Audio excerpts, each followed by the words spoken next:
పైనాపిల్ని అధిక బరువు ఉన్నవారు, షుగర్ వ్యాధి ఉన్నవారు, కొవ్వు కరగాలనుకునేవారు, మరి అట్లాగే కొలెస్ట్రాల్, ట్రైగ్లిజరైడ్స్ లాంటివి తగ్గాలనుకునేవారు కూడా, ఊబకాయం, భారీ ఊబకాయం ఉన్నవారు కూడా అందరూ వాడుకోవచ్చు.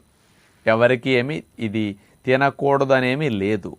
కాకపోతే ఈ పైన్ యాపిల్ని తినేటప్పుడు ముక్కలు కట్ చేసుకుని కొంతమంది చక్రాల వలె మార్కెట్లో కూడా కాస్త పంచదార చల్లి అమ్ముతూ ఉంటారు రోడ్ల మీద, తోపుడు బళ్ళ మీద.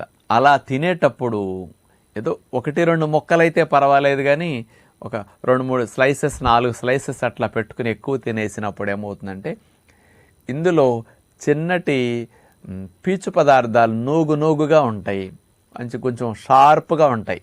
పైనాపిల్ ముక్కలకి అంచులమ్మటం అండి. అవి నాలిక పైన, అంగుటు పైన కాస్త గుచ్చి నాలిక, అంగుటు భాగం పొక్కిపోయేటట్టు